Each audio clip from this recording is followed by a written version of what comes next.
সকালবেলায় এসে ছাদ বাগান খুব ভালোভাবে পরিষ্কার করে জল দিয়ে গিয়েছিলাম, কিন্তু আজকে রোদের তাপ অন্যান্য দিনের তুলনায় অনেকটাই বেশি ছিল। আজকে রান্নাঘরের দায়িত্ব ছিল আমার মেয়ের ওপর। একা হাতেই রান্না করেছে গোপালের জন্য। তার সাথে সাথে গোপালের বিছনা চাদর তুলে আবারও একটা পরিষ্কার চাদর পেতে বালিশের ওষাধ ছাড়িয়ে গোপালকে একা হাতে স্নান করিয়েছে। আর গোপালদেরকে একা হাতে স্নান করানোটা খুবই কঠিন ব্যাপার, কারণ ভগবান বলে কথা, তাই খুব সাবধানে অনেকটা সময় নিয়েই সে একা হাতে সব কিছু করেছে। আর আমি যেহেতু ছিলাম না, তাই জন্যই কোনো রকম কোনো সাহায্য করতে পারিনি। আজকে গোপালের ভোগে আমার মেয়ে রান্না করেছিল সাদা অন্ন, রাজমা, আলু আর ভেন্ডির তরকারি।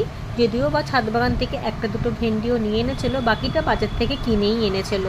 আর বাগানের একটা ফল কাঁকড়ি অল্প একটু ছিল, হাফ মতো, সেটাই দিয়েছে। এটুকু যে করেছে এটাই অনেক আমার কাছে।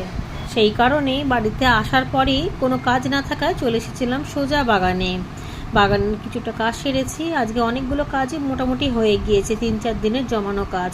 সাথে এদিকের একটা ক্যারেটও খালি করে দিলাম। এখানে পাট শাক ছিল, তবে এখানে একটা উচ্ছের চারা উঠেছে, বেশ বড়ও হয়েছে। সেটাকে সাবধানে করে রেখে অন্য দিক দিয়ে সমস্ত ডাঁটা মাটাগুলোকে তুলে দিলাম।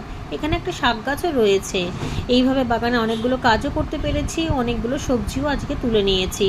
আর সাথে সাথে একটা বেডও রেডি করে ফেলেছি। কিছু সবজির খোসা ছিল, সেইগুলোকেও কিছু কিছু গাছের গোড়াতে প্লাস্টিক বেঁধে বেঁধে দিয়ে দিয়েছি। প্লাস্টিকটা বাঁধার মুখটা একটু আলগা করে দিলেই এবং উল্টে দিলেই কিন্তু লিকুইডটা তলায় চলে যাবে। আর এই সবের থেকেও গুরুত্বপূর্ণ কাজ ছিল আজকে লঙ্কা গাছটাকে ঠিকঠাক করা, তাই লঙ্কা গাছেও আজকে